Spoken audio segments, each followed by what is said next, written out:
So yes, our last presenter for today is Nikki Kane from the University of Edinburgh, doing research exchange, research placement at the University of Bergen in Norway. Nikki, when you're ready. Yes, I'm just going to get my slides. So my research exchange is with the University of Bergen, and specifically the curatorial program there. So working with the kind of really interesting master's curatorial program there, where the students sort of are kind of not necessarily always in Bergen, but kind of gather there at certain periods, and then kind of maybe work professionally wherever they might be from. And my focus is on artist-run initiatives and thinking about the kind of the policy and the practice differences between Scotland and Norway. I should say that I've actually pushed back my travel a little bit, which is a bit of a shame. But the reason for that is to actually coincide with one of these curatorial student meetings where they're going to be specifically looking at institutions, and then to also coincide with Bergen Assembly, which is a kind of sort of artist-run, kind of self-organised biennial. So it's so that I can kind of make the most of my trips to Bergen. So I might miss the summer weather, but I will see some other things. So my aim is really to explore artist-run initiatives and self-organised artistic activity, and to kind of think about these under-researched practices. So one of the things that I'll kind of touch on is some of the difficulties in kind of research in this area, and how to kind of navigate that. And then to be able to kind of think about this exchange between Scotland and Norway, and to think about how national or local cultural policies kind of affect the organisations or the institutions or the practices that can kind of work within those places. My kind of background for doing this stems from my own experiences in Scotland and my own kind of PhD research and kind of other research. So artist-run initiatives in Scotland are kind of quite a significant area of practice, but one that again can be quite tricky to grasp the histories of or to kind of engage with. But recently, so this what's on screen is an article from 2019 that shows that Creative Scotland started a pilot programme, which was a kind of a funding pilot scheme, which directed money to specific artist-run initiatives in Scotland, so 2 in Glasgow, 2 in Edinburgh, 1 in Dundee. And that provided funding for the kind of the operations of these organisations, but also with the aim to get some sort of kind of research about the organisations and how they kind of worked. It was supposed to be a 1-year pilot programme that has since turned into, I think now 3 years of funding, which is now kind of coming to an end round about the end of this year. Different organisations have sort of got different kind of timescales. But the kind of the rationale for an initiative like this is that there's obviously a kind of a perceived importance for these kind of self-organised artist-run spaces, but they do sort of sit kind of outside of maybe the normal kind of funding structures that Creative Scotland or other funders would be able to kind of fund as a regularly funded organisation. So I had previously been on the committee of one of these organisations, and then most recently been on the board of one. So I've been able to kind of watch some of the discussions that have kind of come from this programme. And that's kind of shaped a lot of the questions and the ideas that I've had with this project.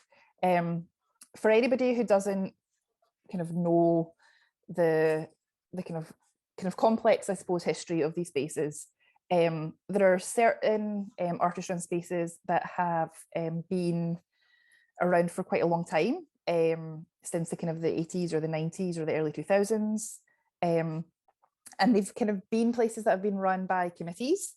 So they've typically been run by groups of artists on a voluntary basis, who have kind of programmed activity and exhibitions, and also dealt with all the kind of the running of the spaces or the organizations. Typically they have had spaces, they've kind of been attached to specific kind of gallery spaces, but recently some have kind of lost their spaces, or those kind of circumstances have changed. And that in itself kind of raises some kind of interesting questions that I'm kind of hoping this project will help me kind of think through a little bit more. One of the difficulties in, I guess, researching these organizations is that kind of the nature of them being kind of in flux, where they are run by volunteers, and the committees tend to kind of only be in place for a couple of years, and then new people kind of come in. And so the idea of a kind of institutional memory or an archive isn't always there. So being able to kind of gather the reasons for certain organizational structures or decisions sometimes is just kind of in the ether, and it involves quite a lot to kind of grasp that. So again, that's one of the things that I think is particularly interesting, but also challenging about these kinds of organizations. So as I said, I've not made it to Bergen yet, but through some initial discussions with my host organization and some initial research, I've started to basically gather what might be kind of spaces to visit, spaces to kind of talk to, and so on.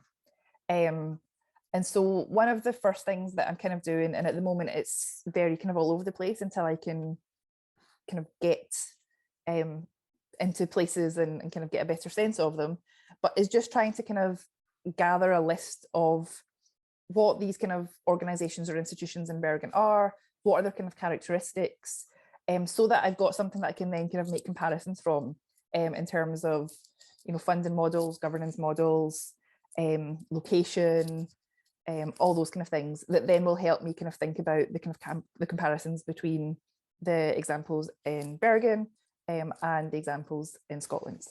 And the other thing that's on the screen here is just the kind of the current headlines from Bergen Assembly. And so that is a kind of particularly interesting example, which is why I've postponed my trip a little bit, because it also kind of connects to the research that I have been doing in my PhD, which has been about cultural labour and art festivals. So Bergen Assembly takes a kind of festival model, it takes a kind of biennial model, but is not necessarily fixed in the way that others have been. It is kind of convened by or curated by different people each edition, but there's a kind of freedom within that in terms of what the actual outputs might be. So I'm hoping that by visiting this, I'm also going to be able to kind of make some kind of connections between the research for my PhD and this research into artist-run spaces, and to see what about these kind of flexible curatorial models might be in common between them. So what I'm kind of aiming to do is to kind of develop this kind of almost a kind of database of institutions and organizations, and to kind of characterize them, to kind of think about what are the specific characteristics, and from there to start to think about what the kind of the main questions are. So these are the kind of questions that are kind of leading my thinking and kind of leading the research that I'm doing. So this kind of idea of institutional memory and archiving, and what is possible and what isn't possible in quite a kind of fluid organization, and what are the kind of the opportunities from that, but also what are the challenges, especially as a researcher. A big part of what I am trying to look at is organizational models. So, you know, are they run as charities? Are they kind of for-profit galleries? What are there kind of particular, I guess, governance models that are tied to a kind of an artist-run ethos, or are there certain governance models that actually are kind of opposed to that ethos? And how do they kind of differ between the two locations? Part of that will then kind of relate to the relationships to policy. So broader kind of cultural policy and funding policy in terms of making those comparisons between Scotland, possibly rest of UK, and then also Norway. And then part of that's also thinking about kind of local policy, so city policy, that maybe allows certain things to happen, allows the use of certain spaces in certain ways, and what are the kind of the limits to those. And I guess the biggest question really is this kind of question about cultural labour and remuneration and responsibility within artist-run initiatives. So my PhD research has had quite a strong focus on kind of artistic careers, what kind of counts as an artistic career, and what are some of the issues around kind of cultural labour in terms of payment, conceptions of what is being done as work, and so on. And I kind of feel that sorry, that artist-run initiatives and these kind of self-organized spaces or kind of initiatives are quite a kind of crunchy nexus point almost in the discussions about what counts as work, what are the requirements for work within